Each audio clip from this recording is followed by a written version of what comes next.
విదురియందు తలంపులు లేవు, అందుకే జగత్తు కూడా లేదు. మెలకువలోను కలలోను తలంపులున్నాయి, అందుకే జగత్తు ఉంది.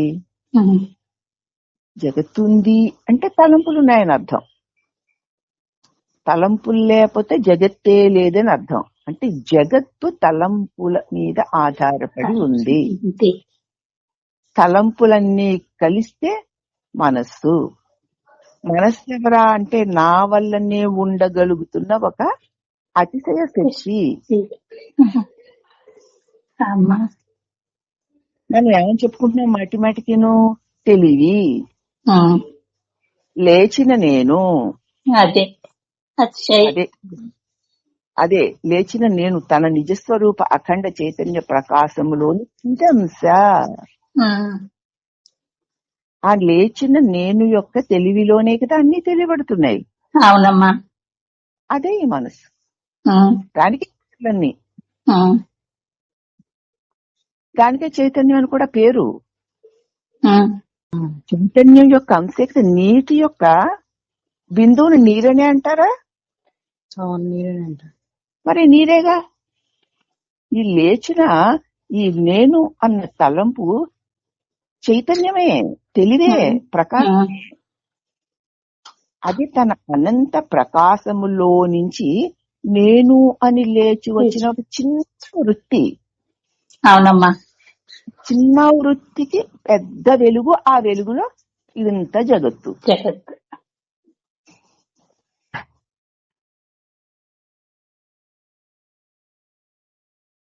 సాలెపురుగు ఎలాగైతే తనలో నుంచి నూలుని బయటికి తోసి మరల దాన్ని తనలోనికి తీసుకుంటుందో, ఆ విధంగానే మనస్సును తనలో నుంచి జగంబును తోపింపచేసి మళ్ళా తనలోనికే మరుగుపరుచుకుంటుంది.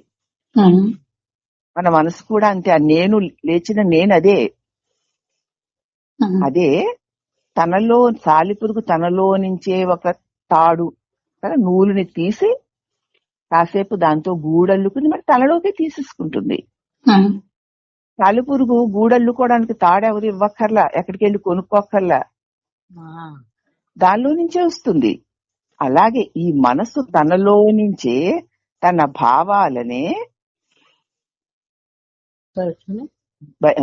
భావాలనే జగత్తు రూపంలో తోపింపజేసి కాసేపు విహరించి మరల తనలోనికే మరుగుపరుచుకుంటుంది. ముడుచుకుపోతుంది. మళ్ళీ ముడుచుకుపోయింది. తనలోకి అసలన్నిటిని తన లోపలికి తీసుకొని ముడుచుకుపోయి పడుంది.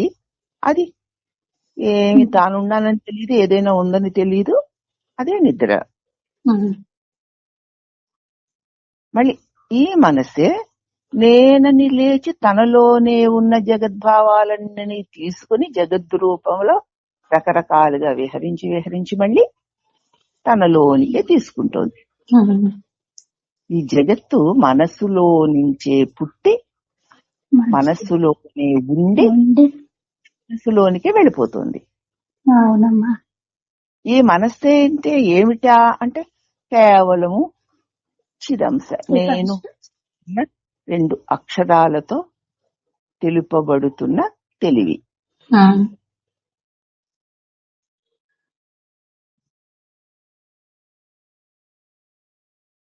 మనస్సు ఆత్మస్వరూపము నుండి బహిర్ముఖమైనప్పుడు తనలో తానే ఉన్నప్పుడు ఇక మనసు ఇంకా ఏ జగత్తు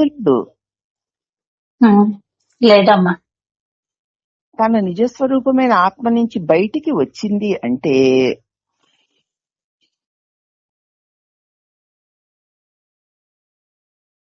జగత్తు తోస్తుంది. కనుక జగంబు తోచునప్పుడు స్వరూపము తోచడం లేదు, స్వరూపము తోచినప్పుడు జగత్తు తోచదు.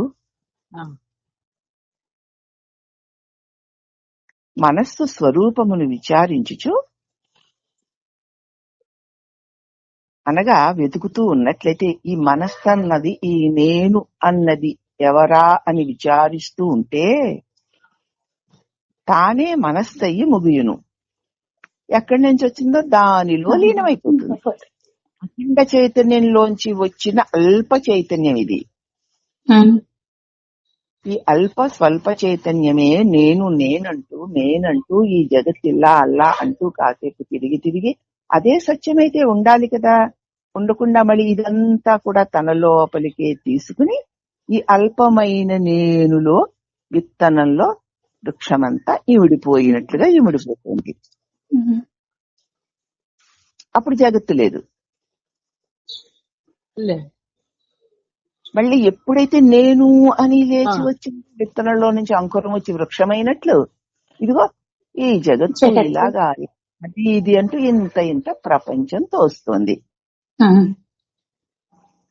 అయితే అసలు ఈ కాసేపు బయటకు వచ్చి నేనని వచ్చి కాసేపు తిరిగి తిరిగి ఏడ్చి నవ్వి అనేక క్రియాకలాపాలు చేసి అహంకార మమకార భ్రమల్లో పడి తిరిగి తిరిగి మళ్లీ లేకుండా పోయే ఈ నేనెవరు?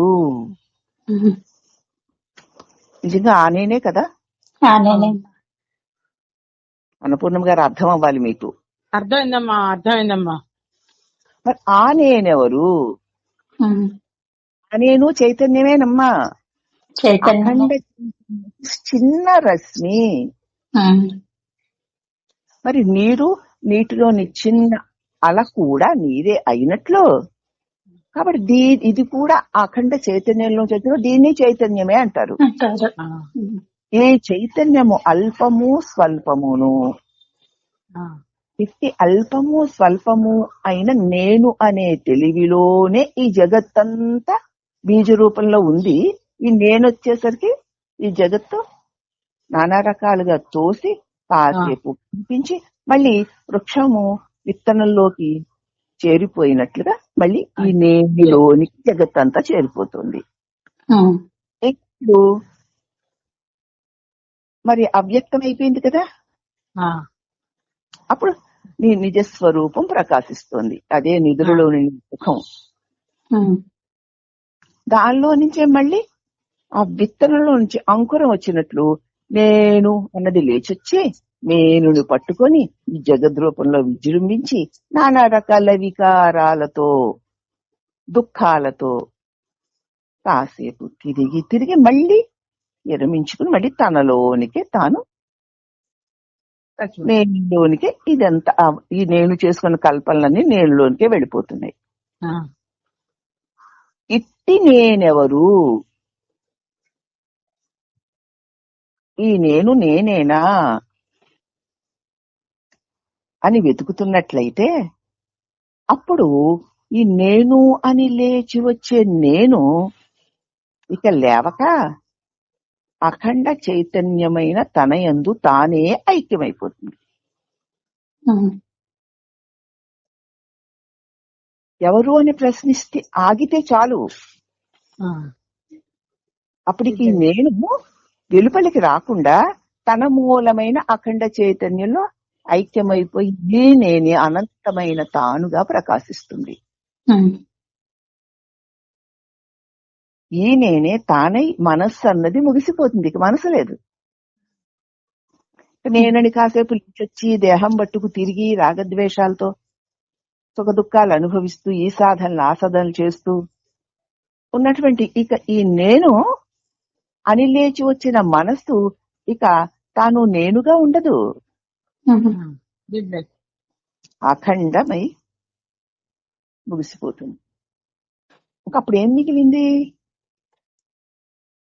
తాను అన్నది ఆత్మస్వరూపమే అయి ఉంది. అదే అఖండ ప్రకాశమైన సచ్చితానందం. మనస్సు ఎప్పుడూ కూడా ఒక స్థూల వస్తువుని ఆశ్రయించే ఉంటుంది. అదే వచ్చింది నేనన్నది లేచేసరికి దానికి ఒక స్థూల వస్తువు కావాలి, లేక అది నిలబడలేదు. స్థూల వస్తువు అంటే శరీరమే. అది ఒంటరిగా తానుగా నిలవదు. నేనుని పట్టుకోకుండా మనసు ఉండలేదు. కాబట్టి ఈ మనస్తే సూక్ష్మ శరీరం అని జీవుడని చెప్పబడుతోంది. ఈ జీవుడికి ఒక స్థూల వస్తువు ఆధారంగా ఉండాలి, లేకపోతే జీవుడు ఉండలేడు. ఉండలేదు. అందుకే స్థూల శరీరం చచ్చిపోయేసరికి ఉండలేక మరొక స్థూల శరీరంలోకి వెళుతున్నాడు.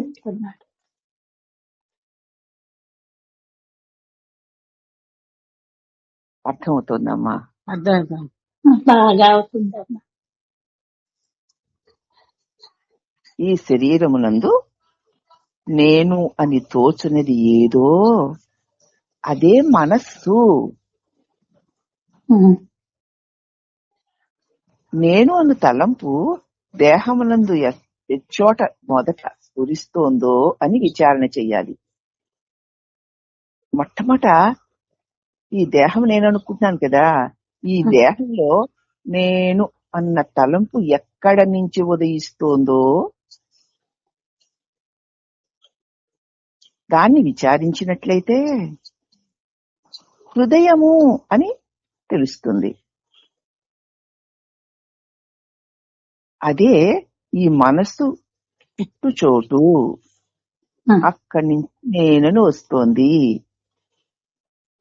నేను నేను అని మననము చేయుచుండినను ఆ చోటికి తీసుకుని పోయి చేర్చును.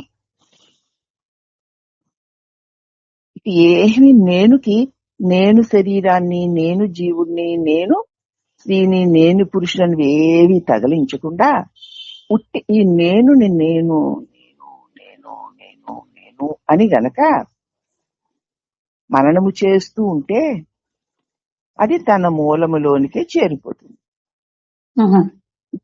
నేను అనేసరికి లోకంలోకి వచ్చేస్తుందమ్మా. తగ్గించుకున్న నేనుగా నేను నేననేటువంటి మననంతో ఉంటే అది తన మూలంలో చేరిపోతుంది. నేను ప్రాణగా ఉంటే అది నీ మూలం నుంచి నిన్ను బయటికి ఇచ్చిపోతుంది. మరి ఈ రెండిట్లో ఏ నేనుగా నువ్వు ఉంటావో నిర్ణయించుకో.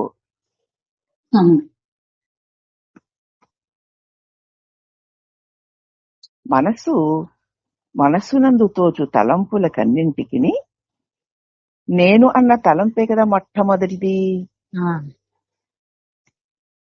ఆ నేనన్న తలంపు లేచిన తరువాతనే లెక్కలేనన్ని తలంపులు, అది ఇది వాడు వీడు అక్కడ ఇక్కడ అనేటువంటి లెక్కలేనన్ని తలంపులు పుడుతున్నాయి. నేను లేకపోతే తలంపులు ఎవరికి పుడతాయి? ఉండవమ్మా. మొదటి తలంపు నేనన్న మొదటి తలంపుకే నాది, నేనిది, నేనది అనేటువంటి లెక్కలేనన్ని తలంపులు పుడుతున్నాయి. ఉత్తమ పురుషము అన్న నేను తోచిన తరువాతనే మధ్యమ ప్రథమ పురుషములు అంటే నువ్వు వాడు మొదలగునవి తోస్తున్నాయి. నేను ఉత్తమ పురుష అది తోచిన తరువాతనే ప్రథమ మధ్యమ పురుషములు అంటే నీవు వాడు వస్తున్నాయి. ఉత్తమ పురుషమే లేక మధ్యమ ప్రథమ పురుషులుంటాయా? నేను అన్నది లేకపోతే నీవు వాడు ఉండవు కదా. ఉంటాయా? కనుక ఏం నేను ఉంటే వాడు నువ్వు అది ఇది అన్నవన్నీ ఉంటున్నాయో ఈ నేనెవరు అను విచారణ చేతనే మనస్సు అణుగుతుంది. నేనది నేనిది అలా ఇలా అనేవన్నీ తలంపులన్నీ అణగాలి అంటే ఈ తలంపులు కలిగిన నేనెవరు అన్న విచారణ చేతనే తలంపులన్నీ అణుగుతాయి.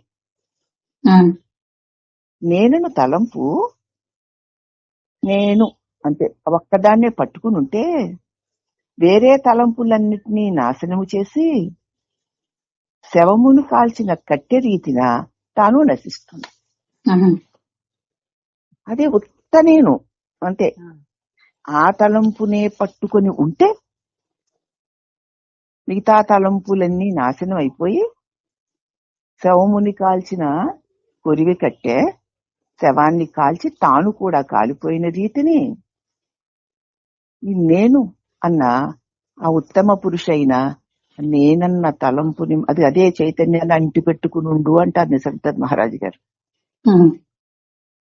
దాన్ని గనక ఈ తలంపును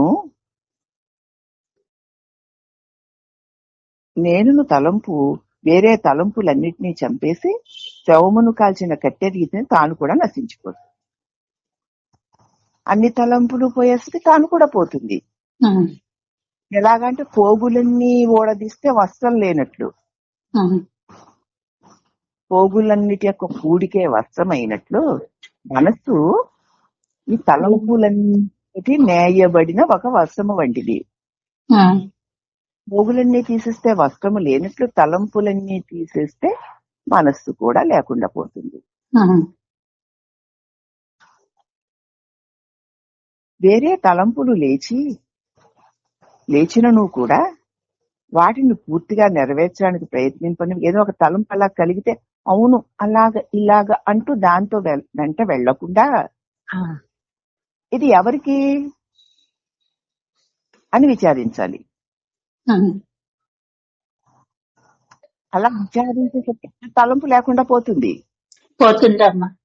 ఇలాగ ఎన్ని తలంపులు పుడితే ఏమిటి, జాగ్రత్తగా ఒక్కొక్క తలంపు పుట్టిన తోడని ఇది ఎవరికి అని విచారిస్తే నాకు అని తోస్తుంది. నేనెవడిని అని ప్రశ్నిస్తే మనసు కను పుట్టిన చోటికి మరిలిపోతుంది, ఇక ముందుకి వెళ్ళదు. ప్రశ్నించే మనసు ఇక ముందుకి వెళ్ళదు, పుట్టిన చోట్లో మరిలిపోతుంది.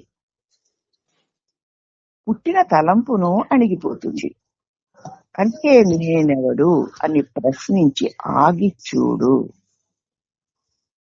తలంపు పుట్టేసరికి ఎవరికి దాని వెనకాల వెళ్లకుండా నేనెవరు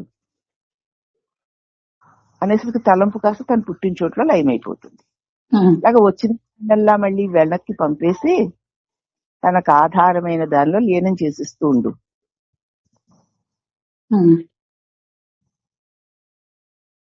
పుట్టిన తలంపును అణిగిపోవును. ఈ విధముగా అభ్యాసము కాను మాటి మాటికి ఇంక అదే చెయ్యాలి. నేను వచ్చాను కదా, నేను తెలివి కదా, నీ చైతన్యాన్ని కదా, ఇదంతా చూస్తున్నా, ఎవడు చూడమన్నాడు నిన్ను. ఇది చూసే నేను ప్రకాశాన్ని కదా, ఈ చూడబడేవన్నీ దృశ్యాలు కదా, ఇవన్నీ నశించిపోతాయి కదా అనేవాడు వీడవుడు. వీడు చక్కగా అట్టే పెట్టుకుని వేదాంతమంతా నేర్చుకుని చెప్తూ ఉండడం జ్ఞానం కాదు, అజ్ఞానమే. ఎవరికిది అని తన్ను తాను ప్రశ్నించుకొని ఆగి చూడడమే సరి అయినటువంటి అప్పుడు వచ్చిన ప్రతి తరంపు అక్కడికక్కడే తన మూలంలో లీనమైపోతుంది. పుట్టిన తలంపులన్నీ అణిగిపోతాయి. ఈ విధముగా అభ్యాసము మాటి మాటికి ఏదొచ్చినా ఎవరికి నేనెవరు, నేను బ్రహ్మాన్నని గాని, నేను చైతన్యాన్ని గాని ఏమి అనేవాడు కాదు అసలు ఎవ్వరీ నేను అని ఆగి చూస్తూ ఉండాలి. ఈ విధంగా అభ్యాసము కాను మనస్సుకి తన జన్మస్థానమునందు నిలుకడ చెందేది శక్తి పెరుగుతూ ఉంటుంది. ఇంకా ఊరికే నేను అంటూ వచ్చేసి లోకల్లో దేహంలో విషయాల్లోకి దొరికిపోదిక.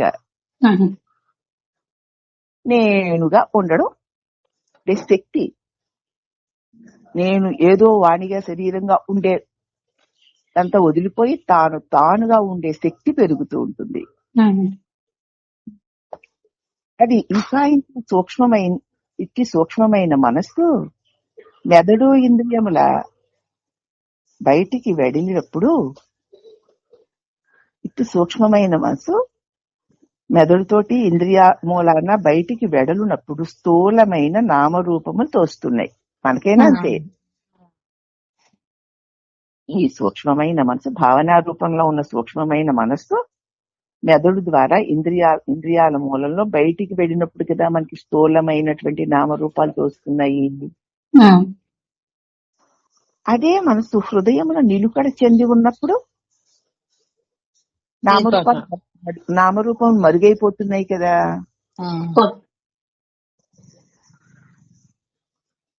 వెలుపలికి వస్తే ఉండి ఎప్పుడైతే అది తన హృదయమునందే నిలిస్తే లేనిది కదా ఈ ప్రపంచం. అవునమ్మా. దాని మీద ఇంత మోహం ఏమిటి?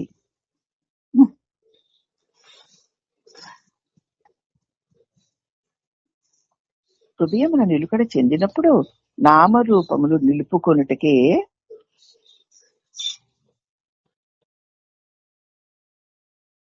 చెందినప్పుడు నామరూపములు మరుగవుచున్నవి. మనస్సుని బయటికి పోనీయక హృదయమునందు నిలుపుకొనుటకే అహం ముఖము లేక అంతర్ముఖము అని పేరు. హృదయాన్నించి దానిని వెలుపలికి పోనిచ్చినప్పుడు బహిర్ముఖము అంటారు. ఈ విధముగా మనస్సు హృదయమున నిలిచినట్టయితే తలంపులకన్నిటికీ మూలమగు నేను అనునది పోయి ఎప్పుడూ ఉండు తాను మాత్రమే ప్రకాశిస్తుంది. నేను దేనితోనూ చేరకుండా నేను నేనుగా ఉండగా ఉండగా ఈ నేను కూడా పోయి అనంతమైన తానుగా ప్రకాశిస్తుంది. నేనను తలంపు కొంచెమైనను లేని చోటనే, ఎక్కడైతే నేనన్న తలంపు చూద్దామన్నా మన లోపల నుంచి పుట్టట్లేదనుకో, అదే నీ నిజ స్వరూపము. అదే నీ నిజ స్వరూపం. దానినే మౌనము అంటారు. వీటిని ఓరక ఉండుటకే జ్ఞాన దృష్టి అని కూడా పేరు. ఏ తలంపు లేదు, శుద్ధ మౌనం. అలా ఉండడాన్నే జ్ఞాన దృష్టి అంటారు. ఊరక ఉండుట అంటే మనస్సును ఆత్మస్వరూపమునందు లయింప చేయుటన్నమాట, వెలుపలికి రానివ్వకుండా. అనగా మనస్సును ఆత్మస్వరూపమునందు లయింప చేయుట. అలా కాకుండా ఇతరుల తలంపులను తెలుసుకోవడాలు, 3 కాలాల్లోనూ మొన్న ఎప్పుడో జరిగిపోయినవి రేపు జరగబోయేవి తెలుసుకోవడాలు, దూరదేశాల యందు జరుగుతున్న విషయాలను తెలుసుకోవడాలు, ఇవన్నీ జ్ఞాన దృష్టి అనబడవు. అది అజ్ఞాన దృష్టే. ఇంతవరకు చాలా సూక్ష్మంగా అతి స్పష్టంగా సాధకుడు అన్నవాడు ఇన్ని బోధలు విన్నా సరే బుద్ధిలో మాలిన్యం పోలేదు గనక అది పోవడానికి ఇప్పటి వరకు చెప్పిన ఈ చిన్న బోధ చాలు. సరిపోదా మీకు? చాలా. ఈ ఒక్కదానిని అమలు చేయండి. ఆఖరిలో నిన్న ఇప్పుడు అన్నపూర్ణమ్మ గారితో చెప్పాను, ఏం చేయాలైతే నన్ను ఏం చేయమంటారు అంది. ఏమీ చేయకమ్మా, నేను ప్రతిదానికి నేనెవరు అని ప్రశ్న ఆగి ఉండు, అంతే. అంతకంటే ఎక్కువ సాధనలు ఏవీ లేవు.